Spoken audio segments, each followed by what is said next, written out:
नमस्कार, देशहित में आपका स्वागत है। उत्तर प्रदेश में चुनाव है और चुनावी राजनीति में भी राम नाम का जोर है। बीजेपी तो राम दशकों से राम नाम की राजनीति करती आ रही है, लेकिन राम के विरोधी और राम को काल्पनिक कथा चरित्र ठहराने वाले दल भी अब राम की शरण में सियासी छांव तलाश रहे हैं। इसी कोशिश में एक यूपी चुनाव से ठीक पहले किताब लिखी गई है। कांग्रेस के वरिष्ठ नेता और सुप्रीम कोर्ट के वकील सलमान खुर्शीद ने अयोध्या पर सुप्रीम कोर्ट के फैसले को लेकर के एक किताब लिखी है। खुर्शीद का कहना है वो देश के फैसले के कारण और मकसद को समझाना चाहते हैं, लेकिन किताब को देखकर लगता है कि कांग्रेस पार्टी अयोध्या की शिकस्त को पांव तले दबाकर अयोध्या की जीत में अपना झंडा भी उछेरना चाहती है। सलमान खुर्शीद ने अब ये किताब क्यों लिखी है और उसका मकसद क्या है, इसे बेहतर समझने के लिए आपको इन 5 बिंदुओं पर गौर करना चाहिए जो खुर्शीद की किताब में कहे गए हैं। सलमान खुर्शीद अपनी किताब में कहते हैं कि अयोध्या पर सुप्रीम कोर्ट का फैसला बिल्कुल ठीक है। मतलब ये कि कांग्रेस पार्टी जन्मभूमि पर मस्जिद के दावे के पक्ष में गलत तरीके से खड़ी थी। सलमान खुर्शीद लिखते हैं कि अदालत में हिंदू पक्ष ने दावे को मजबूत तरीके से रखा और दावे के पक्ष में ज्यादा मजबूत सबूत पेश किए। इसका मतलब ये कि मुस्लिम पक्ष बिना सबूतों के या कमजोर सबूतों के आधार पर विवाद कर रहा था।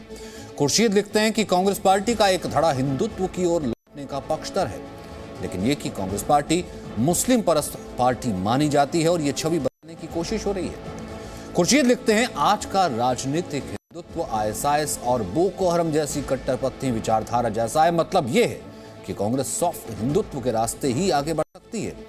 और खुर्शीद ये भी लिखते हैं कि अयोध्या का मंदिर किसी भी एक पार्टी का नहीं है, सबका है। इसका मतलब ये कि राम नाम की राजनीति में अब कांग्रेस भी अपना हिस्सा, अपना शेयर तलाश रही है। तो क्या सलमान खुर्शीद की किताब और किताबी कोशिश उत्तर प्रदेश की चुनावी जमीन पर रंग जमा पाएगी? क्या कांग्रेस ने भी यूपी चुनाव में राम नाम का सत्य कबूल कर आगे बढ़ने का फैसला किया है? सलमान खुर्शीद की किताब का मकसद क्या है?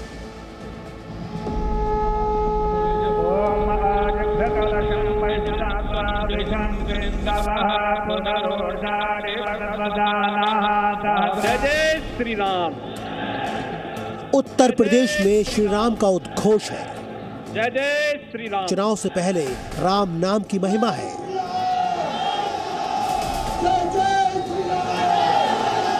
रैलियों में राम नाम है, चुनावी कार्यक्रमों में राम है, अयोध्या के उत्सवों में राम है, अयोध्या की जन्मभूमि में राम है। अयोध्या के वही श्री राम सबकी राजनीति के बीच खेवनहार है और ये सच अब शायद कांग्रेस पार्टी के बुजुर्ग नेताओं ने कबूल करना शुरू कर दिया है। इसकी ताजा मिसाल कांग्रेस पार्टी के वरिष्ठ नेता और सुप्रीम कोर्ट के वकील सलमान खुर्शीद की ये किताब है, जिसमें सलमान ये दावा करते हैं कि सुप्रीम कोर्ट ने अयोध्या केस में बहुत अच्छा फैसला दिया है। मेरा एक दायित्व बनता है कि मैं ये समझाऊं कि मैं जिस कोर्ट से संबंधित हूं, उस कोर्ट ने जो किया है वो क्या है आखिर, और क्या उसमें त्रुटि है कि नहीं है।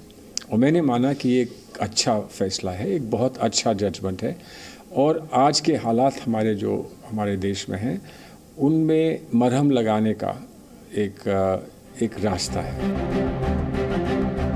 अयोध्या केस पर सुप्रीम कोर्ट के जिस अच्छे निर्णय को समझने और किताब लिखने में कांग्रेस पार्टी के नेता सलमान खुर्शीद को 2 साल लग गए, वो किताब ऐन चुनाव के मौके पर क्यों पूरी हुई है, इसका कारण तो खुर्शीद नहीं बताते। हाँ, अयोध्या के राम मंदिर में हिस्सा जरूर तलाशते हैं। वो मंदिर सिर्फ एक पक्ष का नहीं होना चाहिए, वो मंदिर सबका होना चाहिए, और उसमें सिर्फ हिंदू नहीं है, मुसलमान, सिख, ईसाई सबका मंदिर होना चाहिए। और वो मंदिर बने तो मस्जिद भी बनेगी और मस्जिद भी सबकी होनी चाहिए।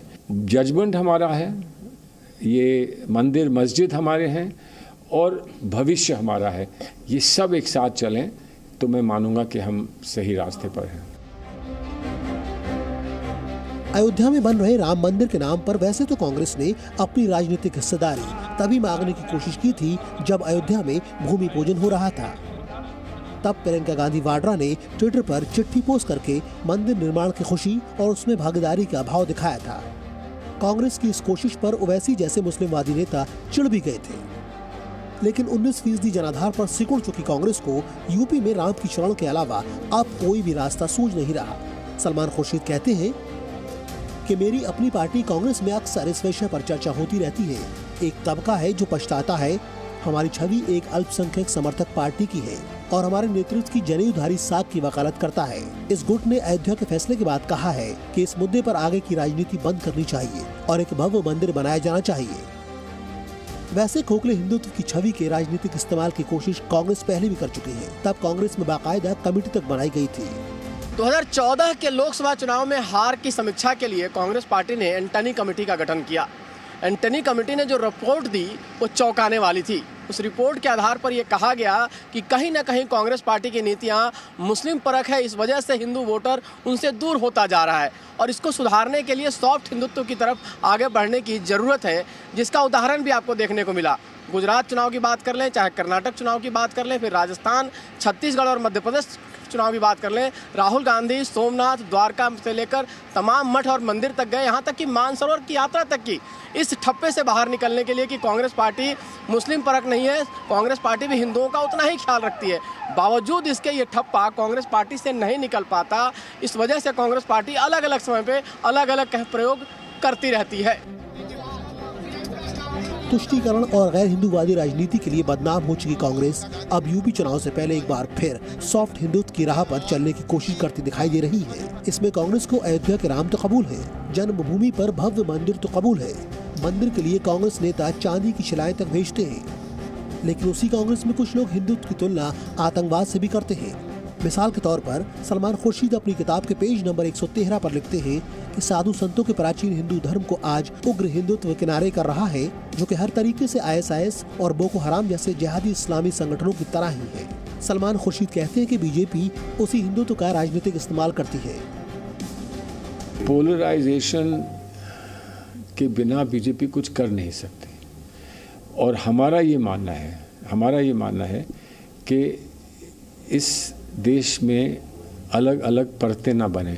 हम लोग सब एक जगह पर इकट्ठे होकर एक मंशा रखें, एक विश्वास रखें और तभी ये देश सच्चा भारत बनेगा और तभी ये देश आगे बढ़ेगा, ऐसा हमारा मानना है। खुर्शीद आज ध्रुवीकरण रोकना चाहते हैं, लेकिन राजनीति के लिए तुष्टीकरण और फायदे के लिए सांप्रदायिक राजनीति की पूरी लंबी तारीख है, जिसका इस्तेमाल कांग्रेस पार्टी आजादी के बाद से करती आई है।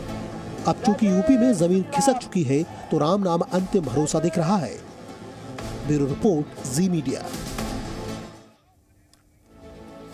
और सिर्फ राम नाम की बात ही नहीं है, हिंदुस्तान की आस्था का सवाल है, चाहे राम हो या कृष्ण। ये भारत में सनातन आस्था के प्रतीक हैं और जनमानस की उसी आस्था को सम्मान देने की कोशिश बीजेपी करती रही है, चाहे वो अयोध्या के श्री राम हो, काशी के विश्वनाथ हो या फिर मथुरा के श्री कृष्ण। उत्तर प्रदेश के चुनावी माहौल में अब जब सीएम योगी मथुरा के दौरे पर जाते हैं, श्री कृष्ण जन्मभूमि पर साधु संतों के साथ भोजन करते हैं, श्री कृष्ण की भक्ति आराधना करते हैं, तो आम मतदाताओं में स्वाभाविक संदेश जाता है। और ये संदेश सिर्फ आस्था का राजनीतिक इस्तेमाल का नहीं, बल्कि तीर्थ क्षेत्रों के संपूर्ण विकास का होता है, क्योंकि मथुरा जैसी जगह में सीएम योगी सिर्फ जन्मभूमि दर्शन करने नहीं, बल्कि ब्रिज क्षेत्र के विकास की रूपरेखा तय करने भी जाते हैं।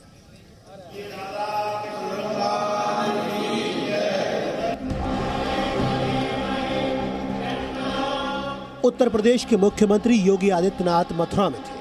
सीएम योगी मथुरा के मंदिर में श्री कृष्ण के दर्शन पूजन करते नजर आए, लेकिन श्री कृष्ण की जन्मभूमि पर सीएम योगी की मौजूदगी का मतलब आस्था के तीर्थ का संपूर्ण सम्मान भी था। सीएम योगी ने मथुरा की पावन भूमि पर साधु संतों के साथ बैठकर भोजन किया, तो ब्रज रज उत्सव में हुनर हाट जैसे आयोजनों की शुरुआत भी की। देश भर के दस्तकार, शिल्पकार, कारीगर अपने स्वदेशी उत्पादनों के साथ आए हुए हैं और अगर आप देखें तो इन हुनर हाट के कारण ही हमारे जो स्वदेशी उत्पादन के उस्ताद हैं, दस्तकार हैं, शिल्पकार हैं, लगभग 6 लाख से ज्यादा लोगों को रोजगार के मौके मिले हैं। श्री कृष्ण की नगरी में सीएम योगी ने विकास योजनाओं का जिक्र तो किया, इसके अलावा भारत के तीर्थ क्षेत्रों के संरक्षण और विकास की जरूरत भी बताई। अभी 19 नवंबर को काशी में बाबा विश्वनाथ के धाम पर देव दीपावली का आयोजन उसी भव्यता के साथ होगा। और भाइयों बहनों, बरसाना का रंगोत्सव का कार्यक्रम भी हमें हर साल इसका आनंद लेने का अवसर प्राप्त होता है। मथुरा में अयोध्या की दीपावली और काशी की देव दीपावली का जिक्र करने वाले सीएम योगी ने श्री कृष्ण जन्मभूमि को लेकर कोई ऐलान तो नहीं किया, लेकिन अयोध्या में दीपोत्सव पर सीएम योगी का कार सेवा वाला बयान लोगों को याद आ गया। आपकी ताकत, लोकतंत्र की ताकत कितनी मजबूत होती है, आपने उसका एहसास कराया। और उस ताकत का एहसास है जो कल तक राम भक्तों पर आज से 31 वर्ष पहले गोलियां चला रहे थे, आज वो आपकी ताकत के सामने झुके हैं। आप देखना, अगली कार सेवा जब होगी तब गोली नहीं चलेगी, तब राम भक्तों पर, कृष्ण भक्तों पर पुष्पों की वर्षा होगी।